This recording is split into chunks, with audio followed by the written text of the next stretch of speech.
is your happy place? Maybe it's laying out on the beach watching and listening to the waves splash up onto the sand. Or maybe it's sitting on the deck up in the mountains, drinking a hot cup of coffee, gazing at the lifting fog over the horizon. For some, it's the laughter of a family at the holidays. And for others, maybe it's just a few moments of silence from the hustle and bustle of life. Well, this Sunday is the second Sunday of Advent, focusing on the celebration of Jesus' birth in Bethlehem 2,000 years ago. But it's also a longing for Jesus' second coming. Today we are looking at peace, finding comfort in Jesus. And we are going to be in Isaiah chapter 40, the first 11 verses. In the time of the prophet Isaiah, we see that the kingdom of Israel had been divided into two different kingdoms, and so they the people of God were exiled to the land of Babylon. And there they suffered greatly during this period, even though it was really because of their own doing. They chose to worship other gods instead of the one true God. It was their sin that put them in this predicament. And the Bible makes it clear that this exile is punishment for that sin. It was a season of pain and death, a time of wandering and captivity, a point of weariness and desperation for the people of God. Then in Isaiah chapter 40, it marks a turn in this book. It shifts to a series of oracles or prophecies foretelling God's salvation for his people. See, for years they had lived in chaos and in war and in just a calamity, but now God is telling them, just hang on, because I've never left you, and I'm coming, and I'm going to come and save you. So read with me here the first 5 verses, Isaiah chapter 40, verses 1 through 5. Comfort, my people, says your God. Speak tenderly to Jerusalem and cry to her that her warfare has ended, that her iniquity is pardoned, that she has received from the Lord's hand double for all her sins. A voice cries in the wilderness, prepare the way of the Lord, make straight in the desert a highway for our God. Every valley shall be lifted up, and every mountain and hill be made low. The uneven ground shall become level, and the rough places a plain. And the glory of the Lord shall be revealed, and all flesh shall see it together, for the mouth of the Lord has spoken. First thing that we're going to see in today's message is that God brings peace. He brings peace. From the very beginning, here in these verses, God says, look, I'm the one bringing comfort. All right, we see here just in these first 2 words, one word repeated, comfort, comfort. In the old King James, it's comfort ye, my people. And he's saying this with compassion and with an urgency, that I bring comfort. And then we see that the world is going to see his glory. See, God's people have been in this season of punishment, but look here how God is telling this unnamed voice here in this prophecy to speak to his children. He says to speak tenderly to Jerusalem, to God's people. Now, there's times when a parent must punish their child, and sometimes severely based on the severity of the rebellion or sin. But a loving parent knows when to scold and when to speak tenderly. And there is no greater parent than God the Father. See, this voice is to declare that this calamity of war and the pain and suffering is coming to an end. Their iniquity has been pardoned. Their punishment is over. And the voice cries out for them and says, get ready, because the King is coming, and the glory of the Lord will be revealed. You know, what do you think of when you think of the word glory? You know, the shepherds, they were watching over their sheep one night, and an angel shows up out of nowhere. Dr. Luke describes it this way. He says, an angel of the Lord appeared to them, and the glory of the Lord shone around them. And what happened? And they were filled with great fear. See, the glory of the Lord should instill fear in us for his power and his greatness. But God's glory should also bring us comfort. For we know when it is truly revealed that there will be no more war, there will be no more suffering, there will be no more coronavirus. Praise be to God. Everything will be made perfect. See, God's glory is perfectly displayed in what took place in that manger 2,000 years ago. Look at what John the Baptist declared. He said, and the Word became flesh, and he dwelt among us. And here it is. And we have seen his glory. Glory as the one and the only Son from the Father, full of grace and truth.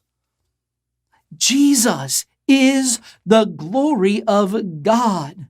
Look at what the author of Hebrews says. He says that he is the radiance of the glory of God and the exact imprint of his nature. And he upholds the universe by the word of his power. After making purification for sins, he sat down at the right hand of the Majesty on high. The exiles in Babylon longed for the coming of this Messiah. But his glory was shown. No, but it wasn't shown as a worldly power with great might and strength, but this glory was revealed through humility.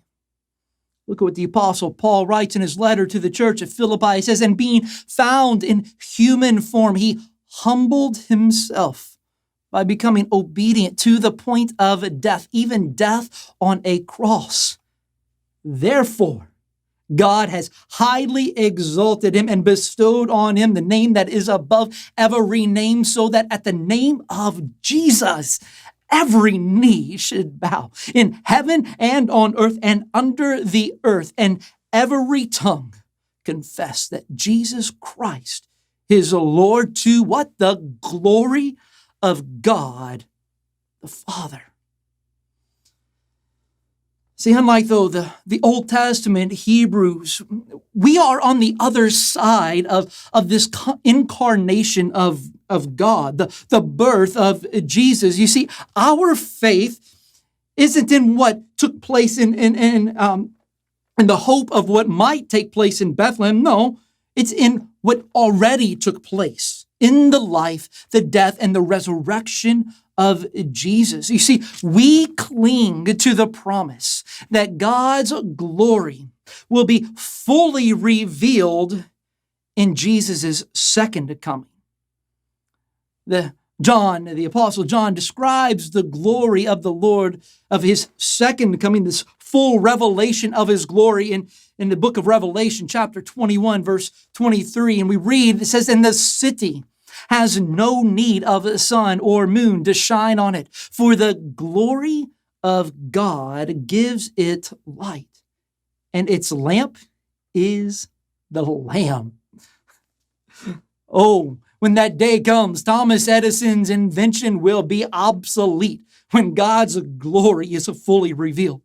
I mean, just think about these words. And as powerful as the sun is, when the sun is out, you can't look at it because it will blind you. But as powerful as it is nothing compared to God's glory. There will be no need for the sun nor the moon because God's glory will shine light for eternity.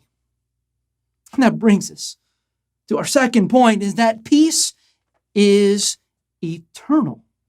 Peace is eternal. Look here at verses 6 through 8. A voice says, "Cry." And I said, "What shall I cry?" All flesh is grass, and all its beauty is like the flower of the field.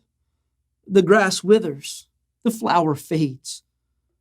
When the breath of the Lord blows on it, surely the people are grass. The grass withers, the flower fades, but the word of our God will stand forever. See, everything on earth is like grass and flowers. They're temporal. Right? The grass, it grows, but when we come into wintertime, what is it? It dies and it turns brown, and then when spring comes, it grows again. And the same is of the flowers. They serve a great need. Grass is important for vegetation for us to eat. It also helps with storm water and keeping and helps with oxygen, and the same thing with flowers. They are both functional, but they're also aesthetic. They provide great beauty as well. You know, I love going on vacation to the beach. I love it. The smell when you get out of the car, or if you fly and you get at just being there, the smell of the salt in the air and the sounds, and it's so relaxing. But I've been to the beach a number of times. But every vacation comes to an end. It's temporary. You know, when we think in sports, if we're in the kind of the end of college football, and many teams are already looking towards next year, right? If you have a bad year, thank goodness we have next year. If you have a good year this year, you got to be even better because there's always next season. In politics, we're always thinking the next 4 years. But when Jesus returns, friends, he is going to be king forever. There will be no more elections. But also know that difficult times are temporary. The King David declares this in his psalm. He says, "For his anger, God's anger, is but for a moment, and his favor is for a lifetime. Weeping may tarry for a night, but joy comes in the morning." God's peace brings comfort. God's peace is eternal. Joy comes in the morning for those who have experienced the goodness of God. Lastly, we see that we are to be the voice of peace. We're to be the voice of peace. Look here at verses 9 through 11. It says, "Go up to a high mountain, O Zion, herald of good news. Lift up your voice with strength, O Jerusalem, herald of good news. Lift it up, fear not, says to the cities of Judah, behold your God. Behold, the Lord God comes with might, and his arm rules for them. Behold, his reward is with them, and his recompense before them. He will tend his flock like a shepherd. He will gather the lambs in his arms, and he will carry them in his bosom, and gently lead those that are with young." We are to proclaim God's greatness. Christianity is declining in many ways in America.